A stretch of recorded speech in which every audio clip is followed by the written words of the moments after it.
If you do not know you are a slave, how do you fight to be free? These are the words of Yeonimi Park, a North Korean survivor. She was making this statement while answering the question why the North Koreans do not fight for their freedom. If they do not know that they are slaves, how can they fight for the freedom? Similar situation is happening in India. The laws against the liberty of conscience has been increasing in number and in gravity. For example, the so-called the Freedom of Religion Acts or anti-conversion laws, which are nothing but the laws against the liberty of conscience, has been increasing in India. If the first 53 years of our India's independence had 3 states with the anti-conversion laws, in the last 21 years, we have 8 more states being added with the anti-conversion laws. When our freedom of religion and the liberty of the conscience has been so curtailed, why are we silent? I can think of 2 reasons why we are silent. First, the entire packaging of it. Second, we ourselves do not understand the meaning of it, the depth of these laws. We think that these laws are either meant against the Muslims or against the Christians, but we do not understand that how these laws are, the liberty of the conscience is a basic and inseparable element in any free society. Let us begin by quickly looking at how this is packaged. Recently, in Kerala, the BJP state president, K. Surendran Sir, said that if BJP comes into power in Kerala, they will pass laws against love jihad. Now when you hear, you think that these are against forcible marriages. Absolutely not. These are laws that K. Surendran Sir is promising are laws against anti-conversion. Because he also stated that he will bring laws such as that in UP. In Uttar Pradesh also, we know that they initially spoke in the press about bringing laws against love jihad, and when they brought the laws, it has nothing to do with the love jihad. It has everything to do with the liberty of conscience. In Uttar Pradesh Prohibition of Unlawful Conversion of Religions Ordinance 2020 is against the Christians primarily and against the liberty of conscience. The people who suffer because of the laws, ADF India, as we all know, is a network of lawyers who work for the liberty of the people, for the freedom, principles of freedom. In their website, they have said that after this law has been passed, it has been used to target Christians. Similar is the case with Madhya Pradesh. There also the government said we are going to bring laws against love jihad, and what they finally brought was the laws against the liberty of conscience and anti-conversion law. Madhya Pradesh Freedom of Religions Ordinance 2020. Now recently this has been passed as a law as well. Again, the people who are suffering because of that, even within the network of the ADF lawyers, they say are primarily Christians. ADF itself states that after this Madhya Pradesh ordinance has been passed, they themselves had applied for the bail application of 4 women and 6 Christian men. And out of these 4 women, 1 woman was pregnant. They suffered at the hands of the government, they suffered at the hands of the police because of the curtailment of the liberty of the conscience. Similar is the case with Haryana. Haryana Home Minister has said that he will bring laws against the love jihad as soon as possible. But Haryana Deputy Chief Minister said that it has nothing to do with love jihad. If there is a word called love jihad in the law, he will have to rethink about it. It has everything to do with the conversion, the freedom of religion and the liberty of the conscience. So this is what you call as packaging. It is packaged as a laws against the forcible marriage, and it is actually the laws against the liberty of the conscience. So one element why we are not responding is the way the government packages it. But even more important is that we do not understand the meaning of the liberty of the conscience, and we think this is some religious idea of the Christians. However, it is not so. John Milton, as we all know, the author of the Paradise Lost and Paradise Regained, the great poet, when he spoke to the British Parliament, he said this. He lived during 1608 to 1674. He said this: "Give me the liberty to know, to utter and to argue freely according to conscience above all liberty.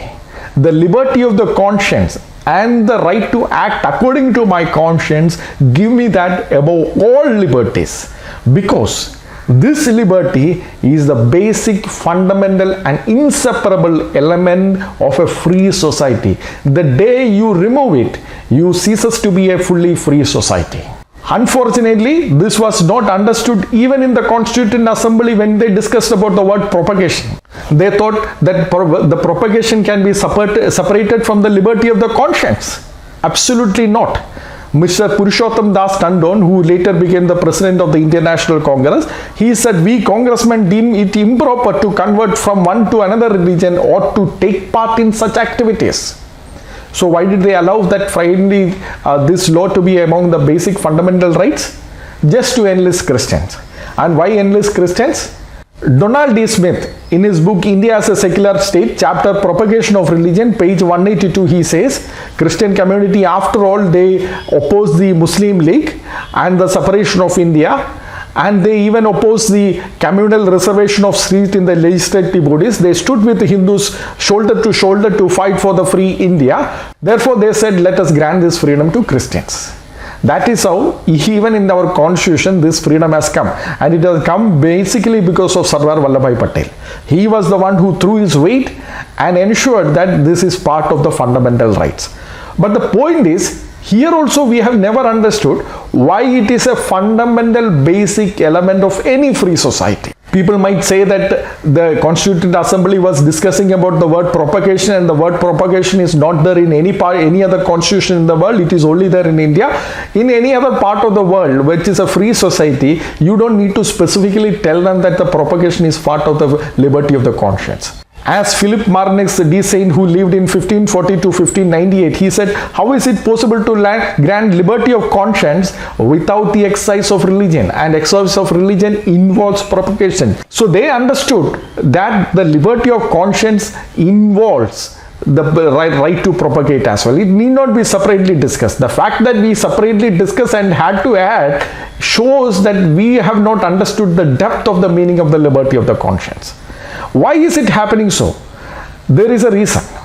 The reason is the atheist historians and the non-Christian historians have always propagated that the liberty of conscience came in the Europe as a result of the rivalry between the Catholics and the Protestants. They said the Catholics and the Protestants fought against each other, they shed blood, and then the Enlightenment came, and the Enlightenment, some atheistic scholars came, and they are the one who said that the religion is all nonsense, let us not involve in it, let us separate it from, remove it, let us limit its authority, and therefore the liberty of the conscience came.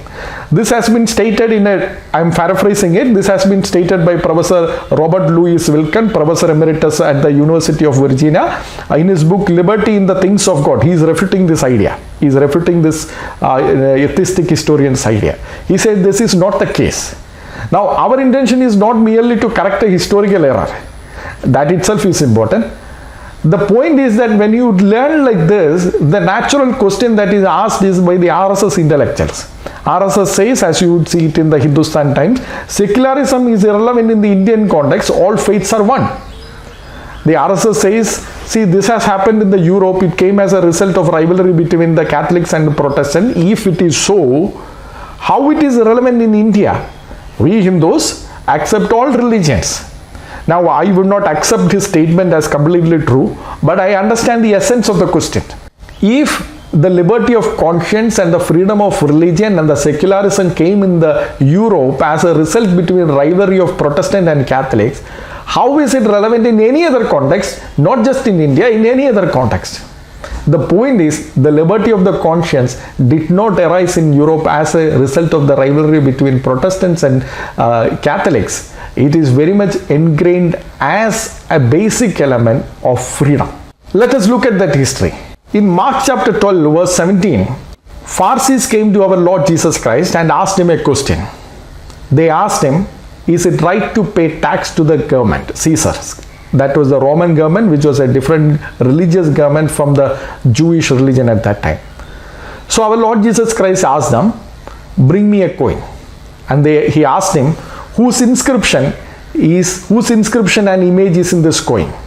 And they answered, it is Caesar's.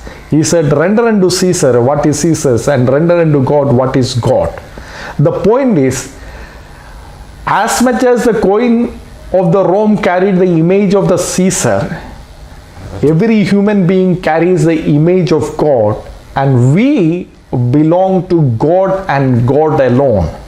If we belong to God, the liberty of the conscience, which is basically an image of God, that belongs to God and not to Caesar.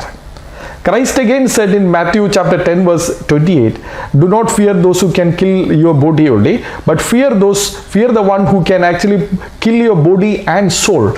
There he shows the limitation of the authority of the state. State has nothing to do with the soul.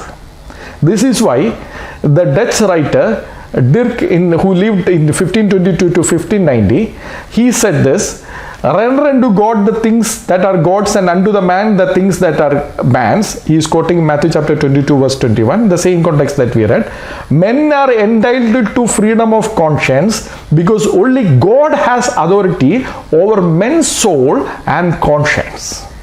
This is how the liberty of conscience has arisen in Europe. They understood the state has nothing to do with our conscience. It is the prerogative of God, and we are answerable to God alone and not to any temporal powers in this world. We again read it in Daniel chapter 3 verse 16, when Shadrach, Meshach and Abednego was about to be burnt in fire for not obeying Nebuchadnezzar's commandment to bow down to his golden image. They answered, said, Nebuchadnezzar, in this matter we need not answer you. They did not try to defend themselves, or they did not try to say that you are wrong. They said, in this matter we need not answer you because this is not your domain.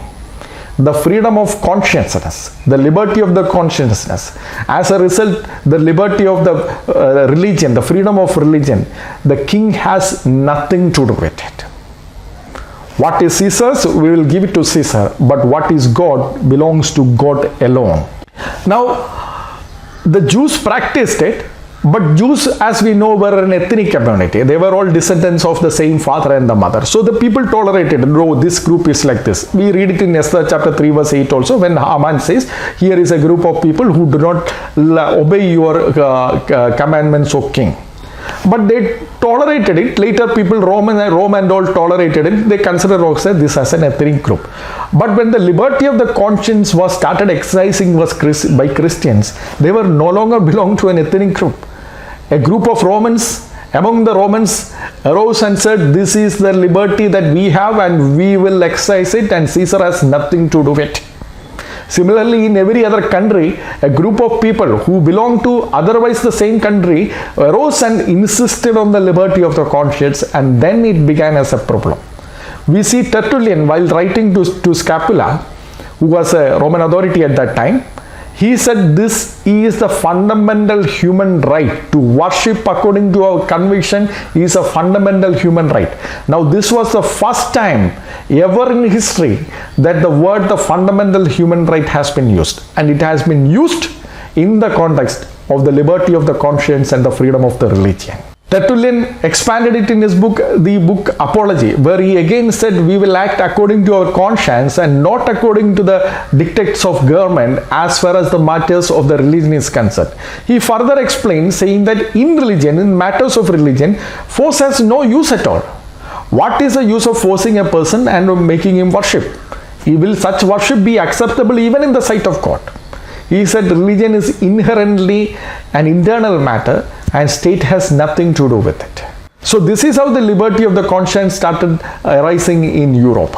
After Tertullian, the other Christian authors such as Lactantius also in his book Divine Institutes again repeated the same thing, often quoting Tertullian as well, and said in the matters of religion the state has no authority and the state cannot force. As a result, Edict of Milan in AD 13 gave for the first time individuals, not just communities, not this point, every person the right to worship whomever he thinks or she thinks is right. The liberty of conscience was established, first written as a commandment in the state by the Edict of Milan in AD 330. Probably Christians did not always practice what they preach, but that is a different matter. But this continued as a thought at all times, and we see even it is best practiced by the theologian Roger Williams, who lived 1603 to 1683.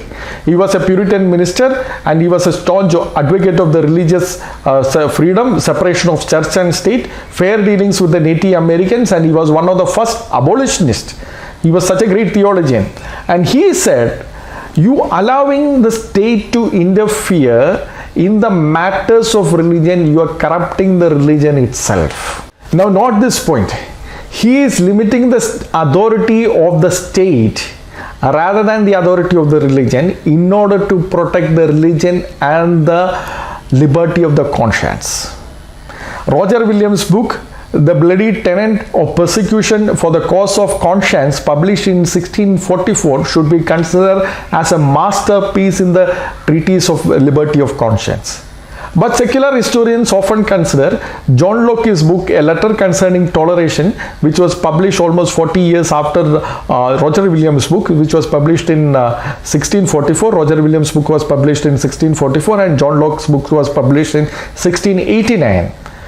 They consider John Locke's books as an important milestone because John Locke wrote without appealing to theology, and Roger Williams' book was based on theology. Now, this is a discrimination.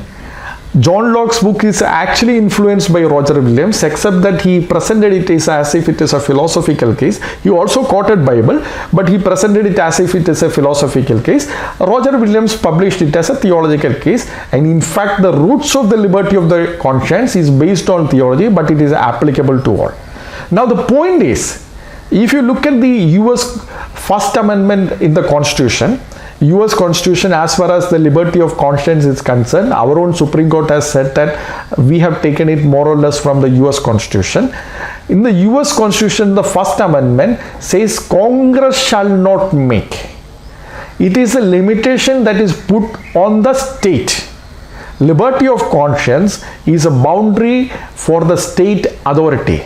The state not to become an autocratic state or a dictatorship state, the liberty of conscience acts as a boundary.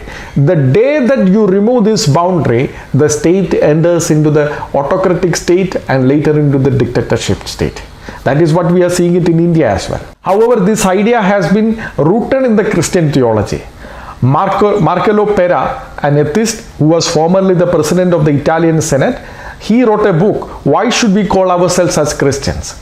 And he says this individual liberty and putting the individual above the state is a uniquely Christian contribution, and it comes from the idea that human beings are made in the image of God. Not this point. The liberty of conscience is not merely a religious matter. It is putting a control over the state so that the state will not become autocratic and the state will not become a dictatorship, and it is putting a boundary for the state as well as putting the individual above the state. The day that you attack it, you can be sure that the state is already becoming an autocratic state. Now, it is not merely a limitation on the state. Liberty of conscience is not merely limiting the state, it is also limiting the religious authorities, religious institutions.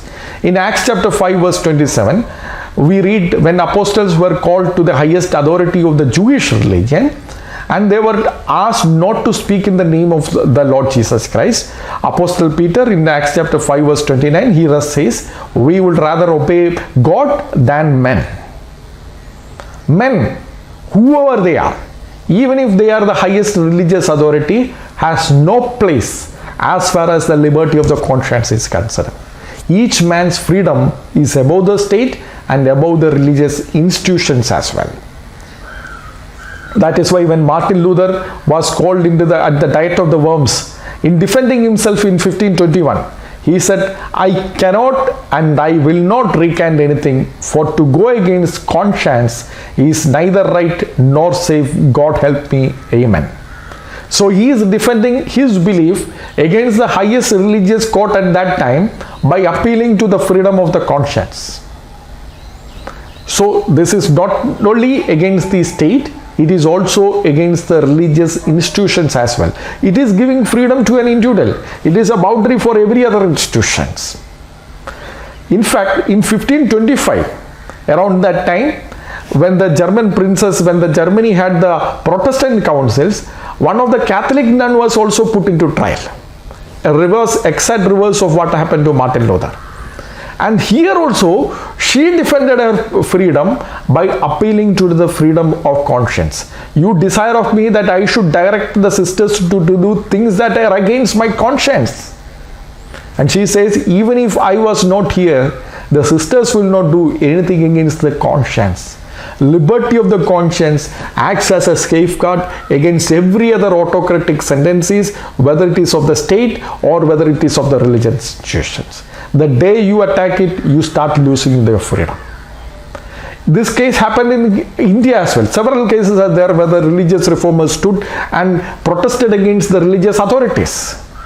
For example, Sri Narayana Guru, now often considered as God by certain group of people also, Sri Narayana Guru used to say that Britishers are his Guru. Why? Because Sri Narayana Guru, being from the outcast community, could have never become a Guru. He could have never become a sannyasi, if not for the liberty of the conscience which the Britishers established it in India. And then he explains it. He says that, for example, a Shudra could never become a sannyasi at the time of Sri Rama. We know that incident, Valmiki Ramayana, book 7, Uttarakanda, Sarga 74. When a Shudra tried to practice a sannyas, a tapas, Sri Rama came and chopped off his head. Individual is not above the religious institutions of that time in a Ramarajya.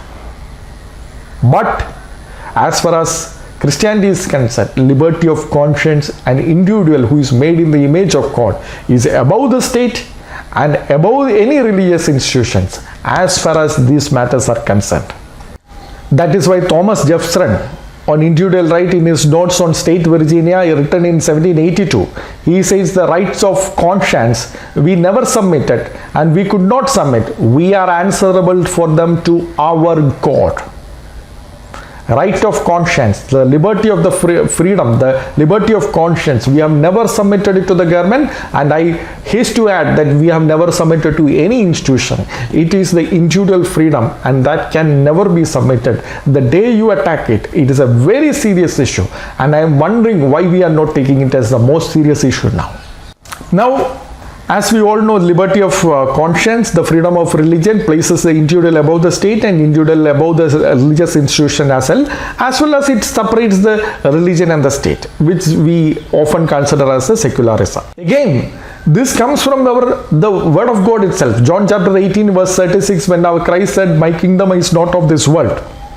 If it were so, my servants would have fought for me."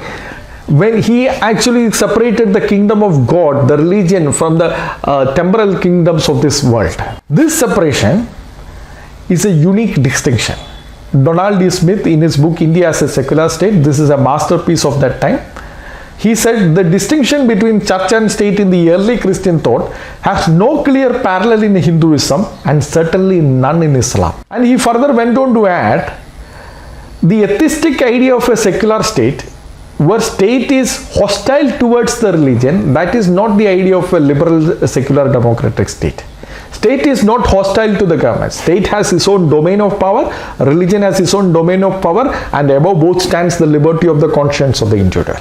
In 1614, the Baptist minister Leonard Busher, in his petition to King James I of Great Britain, said, "Kings and magistrates are to rule temporal affairs by the swords of the temporal kingdoms. The bishop and ministers are to rule spiritual affairs by the word and the Spirit of God." So he is separating the state and the religion.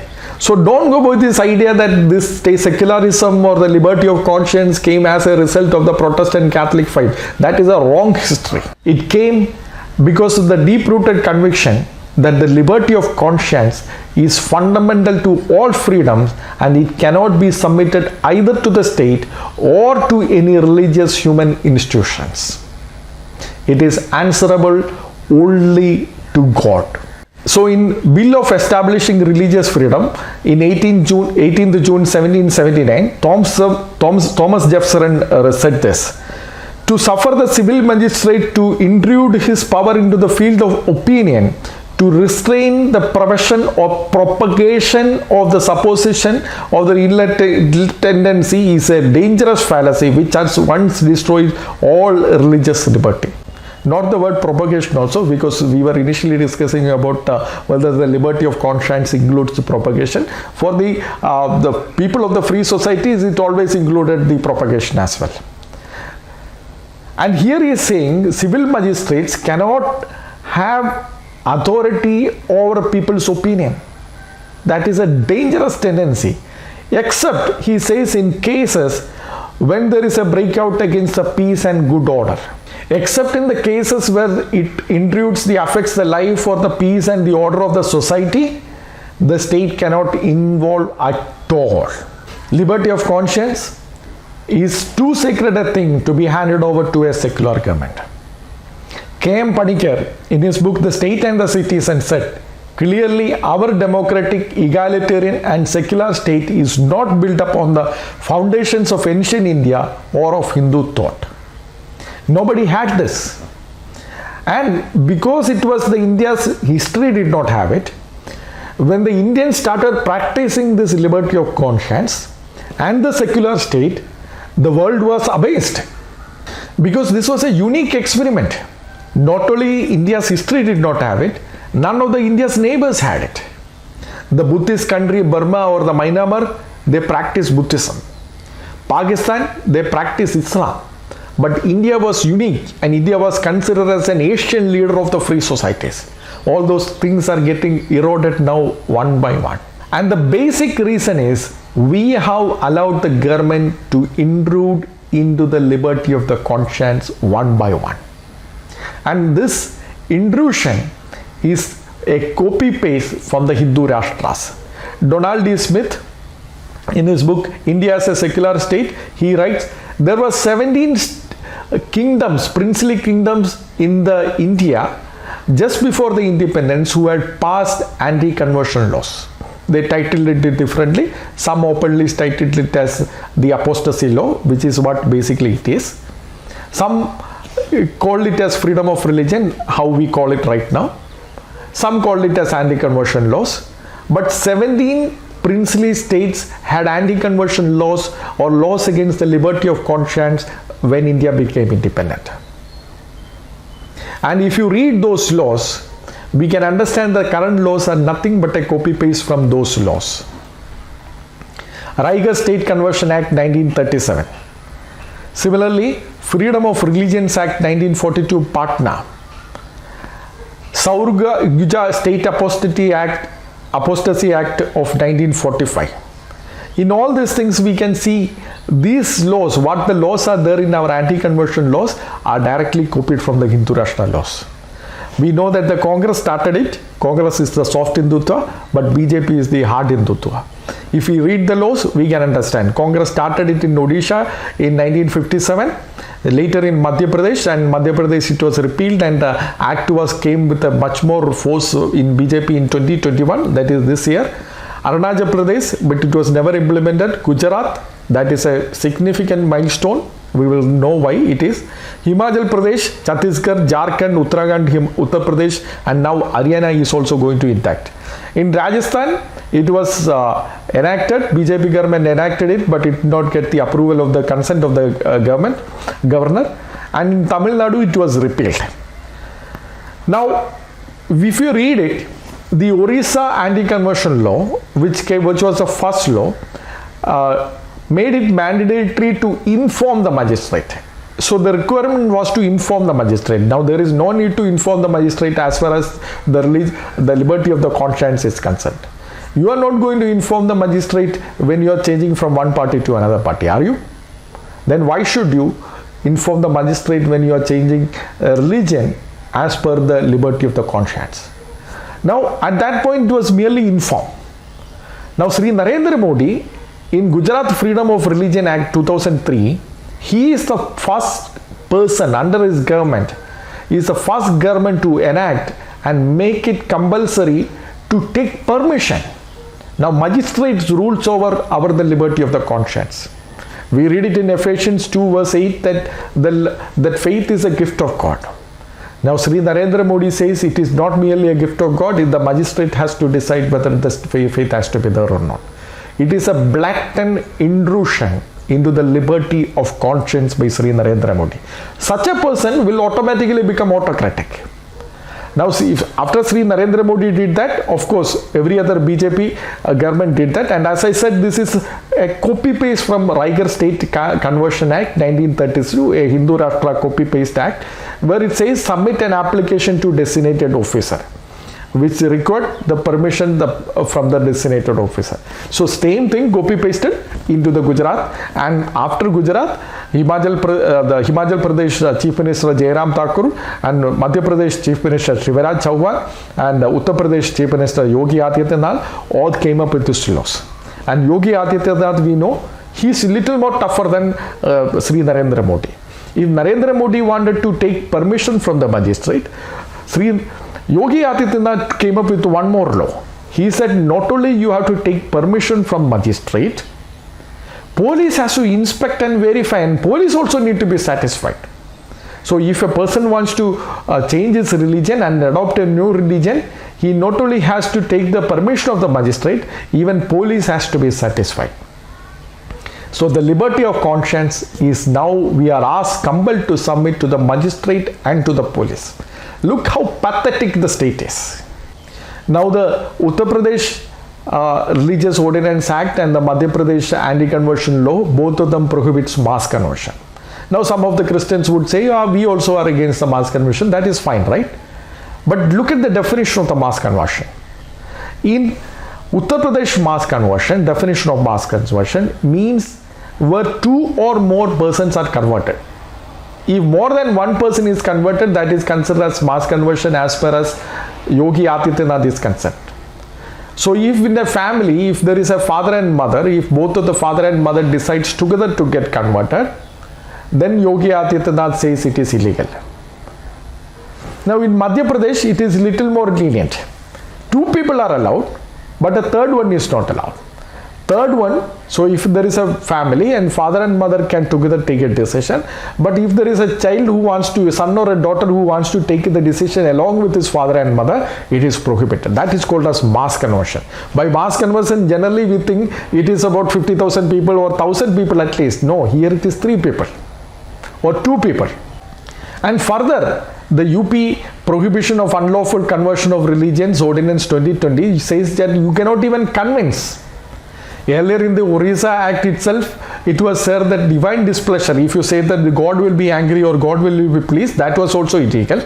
Now in the UP Prohibition of Unlawful Conversion Act, you cannot even convince, you cannot even say with the reasons to the other person that this, because of reason number 1, 2, 3, 4, 5, this religion is better, that is also illegal. Look at how the government is intruding into our freedom. And further, who can file a case? In the Uttar Pradesh Prohibition of Unlawful Conversion Religions Ordinance 2020, it says any blood relative. So if you have a distant uncle whom you have never met, but he heard about your conversion, and now if he wants to file a case, Yogi Adityanath says he can file. Generally we will think probably father or mother, or if he is married or if she is married, husband or wife. That is what we generally think. But Yogi Adityanath says no. Any distant relative also can come and file a case. Now not only that they can file a case, those who have to prove is the priest.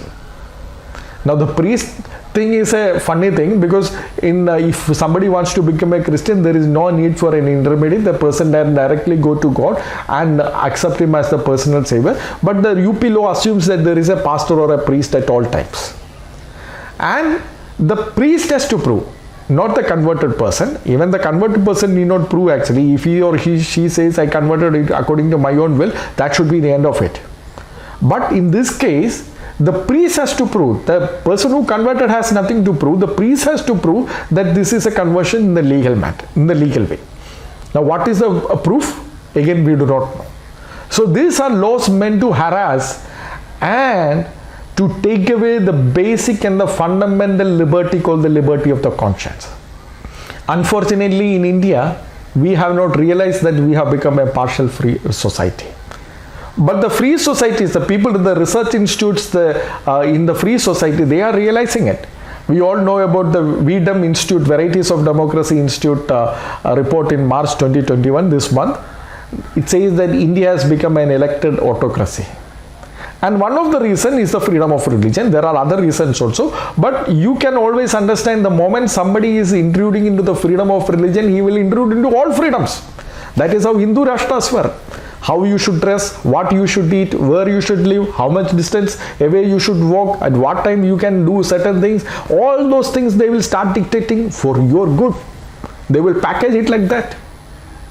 And we do not realize that we are becoming slaves. We are losing our freedom.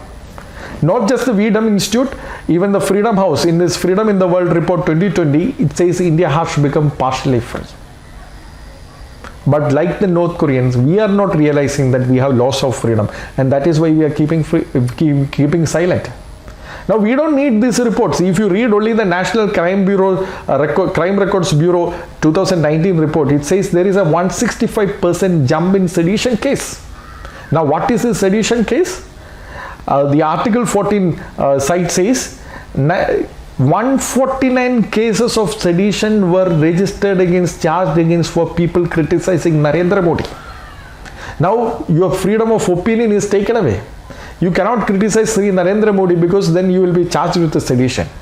Yogi Adityanath comes immediately after that. He will probably overtake him also. 144 cases were registered as sedition cases for criticizing Yogi Adityanath. So your freedom of speech is also being taken away. Once you allow somebody to enter into the liberty of conscience, they will enter into all your freedoms. That is what is happening right now. And we also know the information technology guidelines as for intermediates and digital media ethics code rules 2021. It makes the IAS officers as the super editors. Sri Narendra Modi said IAS officers need not run businesses. PSUs needs to be privatized. Even PSBs needs to be privatized. PSBs I do not know whether I will agree, but PSUs, okay, certain PSUs needs to be definitely be privatized. But we think that he is going to free IAS officers. Not he is going to make them super editors. As per this digital information technology guidelines for intermediates and digital media ethics code rules 2021, IAS officers at the top, at the secretary level, they will decide what the digital media need to publish, and if there is a complaint goes against them, they can at their discretion take away the site, take away the YouTube site, whatever they want to do. They have become super editors. So even the freedom of press is being taken away.